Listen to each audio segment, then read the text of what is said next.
quick little, topic of discussion real quick about what does it mean to be perfect?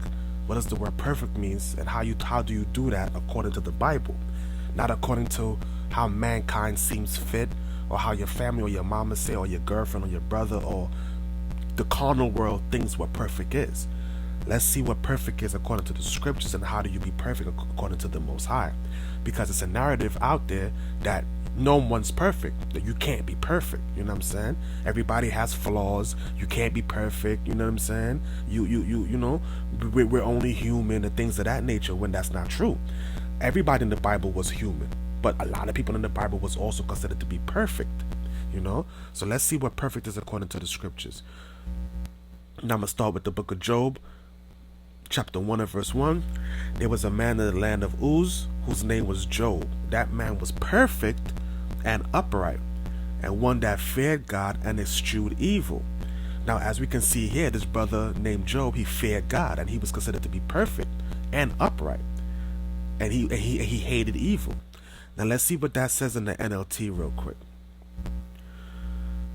It's right here. There once was a man named Job who lived in the land of Uz, as he was blameless, a man of complete integrity, and feared God and stayed away from evil. So Job had complete integrity. What does integrity mean? Let's see what that word integrity means. Well, it says, let's see what perfect means actually, and look at the definition. It says complete, morally innocent, having integrity, one who was morally and ethically pure. So Job had a lot of integrity. He didn't compromise what he believed or how he felt to trim his ways for a people, because we know that he went through a lot of affliction. Let's look at the book of Job. Let's see. I want to butcher Job 2 and verse 8. Oh, 2 and 6 actually. Oh, is it 2 and 6? 2 and 3.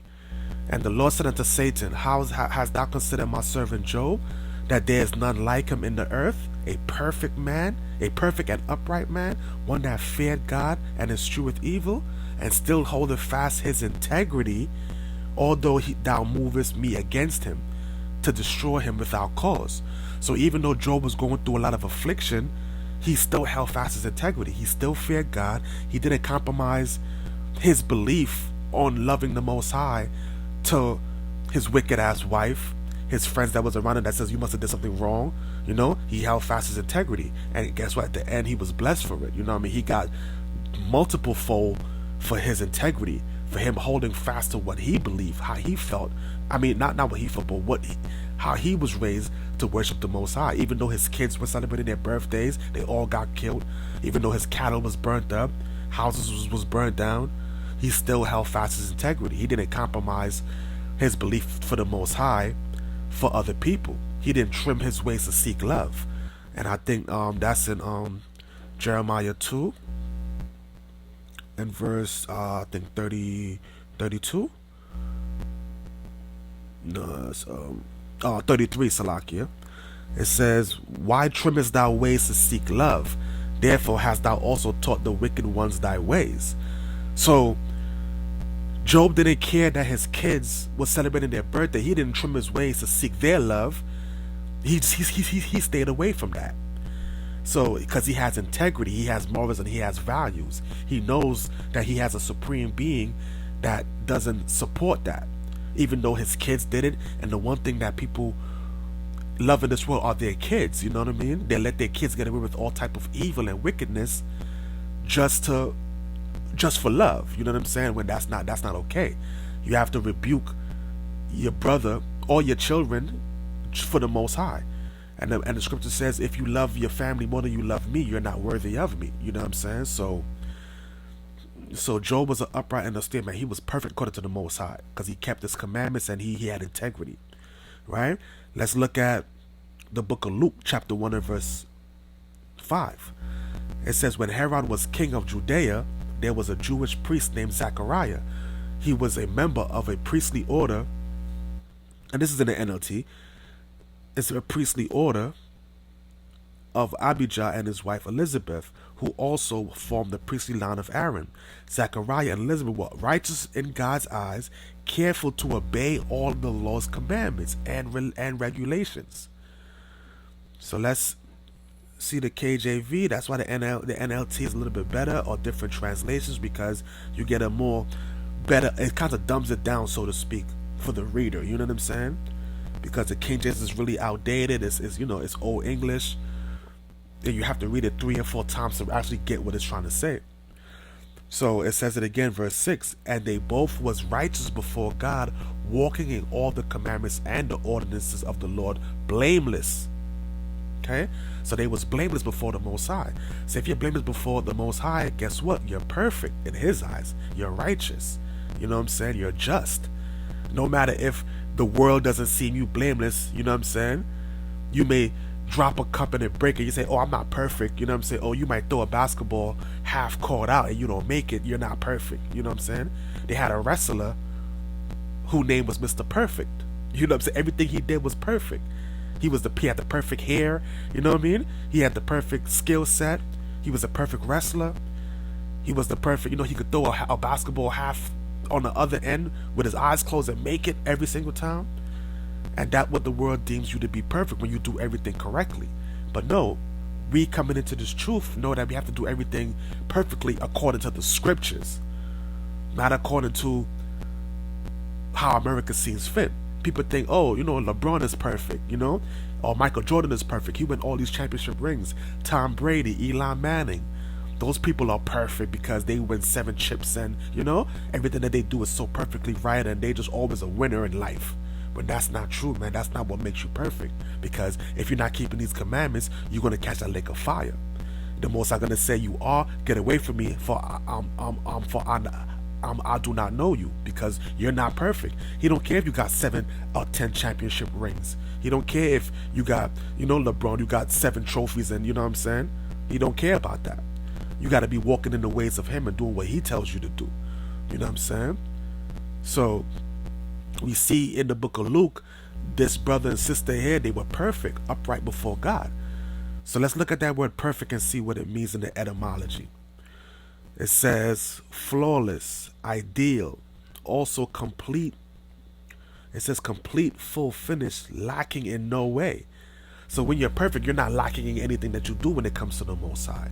Yes, we're in captivity and we rehearsing the righteous acts, but you have to keep the laws to the best of your ability. The things that we can't do now as far as sacrificing and things like that pertaining to the temple, the Most High, Lord willing, He's not going to hold that against us. You know what I'm saying? But you have to be perfect in the things that you can do, the things that seem easy. It says the commandments are not grievous.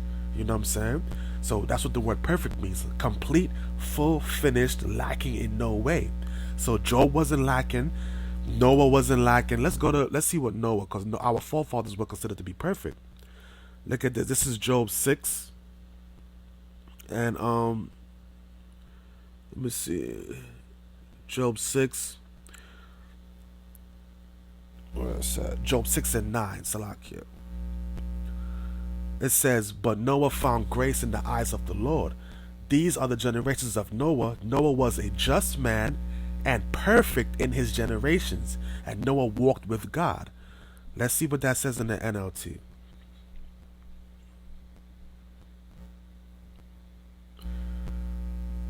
Genesis 6 and 9. This is the account of Noah and his family. Noah was a righteous man and the only blameless person living on earth. Hold on. That's what the etymology says right here. Complete, full, finished, lacking in no way. Blameless. You know what I'm saying? So it says Noah was the only righteous man, the only blameless person living on earth at the time. He walked in close fellowship with God. So Noah was a just man. So we have to follow the steps of our forefathers. The scripture says, seek the ways of the old path. You know what I'm saying? Look at our forefathers and how they walked and how they was considered to be perfect. Not trying to follow after society and after what America tells you how to be perfect. You know what I'm saying? Paying your taxes on time, paying things on time and you being perfect, you know what I'm saying? You don't fuck up in life. Nah, that's not how what perfect means according to the scriptures, you know what I'm saying? So Job was considered to be perfect. Noah was perfect. The brother Zacharias and his wife, in the book of Luke, first chapter was perfect. You know, so when people come out here and paint the narrative that you can't be perfect, we're only human, nobody's perfect. Christ says, "Be ye therefore perfect, as your Father in heaven was perfect." That's I have that right here in Matthew 5:48. It says, "Be ye therefore perfect, even as your Father which is in heaven is perfect." So why would the Most High or Christ tell you to be perfect if you can't be perfect? Why would He bestow something upon you if you're not able to handle it? The Most High bestowed that thing on Job because He knew he was able to handle it, and Job overcame. You know what I'm saying? And when you overcome, He'll give you the crown of life. So it says, "Be ye therefore perfect, even as your Father which is in heaven is perfect." And how is that? And what is perfect? Psalms 19. Where is that? Psalms 19.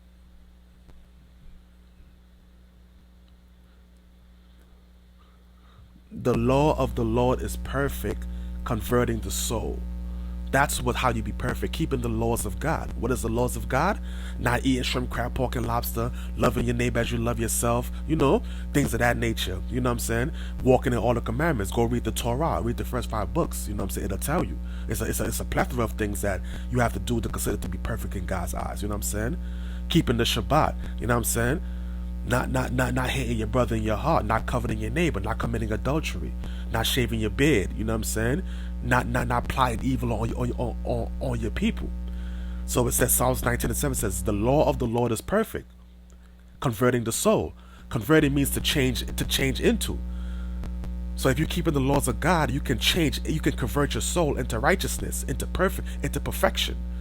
But if you stay in the same wicked spirit that you're in, you'll never be perfect according to God.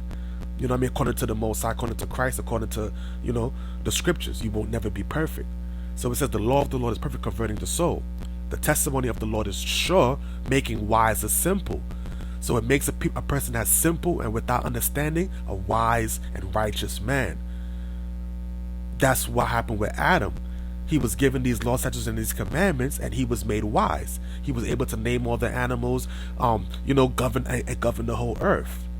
And everybody else on the earth who never got the laws is actually simple. And that's when you look at the other nations today and you see how they operate. They are all simple and base people. The Edomites are simple, the Chinese are simple, the Japanese are simple, Moab and Ammon, Elam is simple. You know what I'm saying?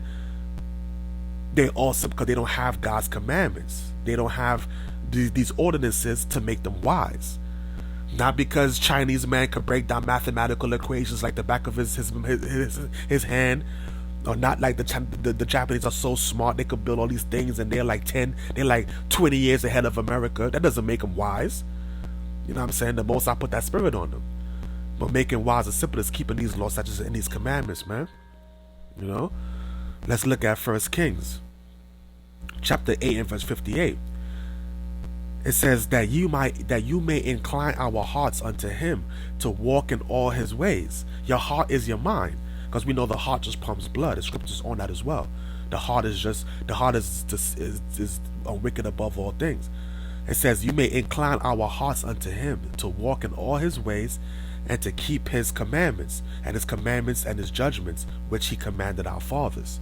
So you have to incline your mind to these scriptures, man, and listen to the Most High and do what He tells you to do what He recommends you to do.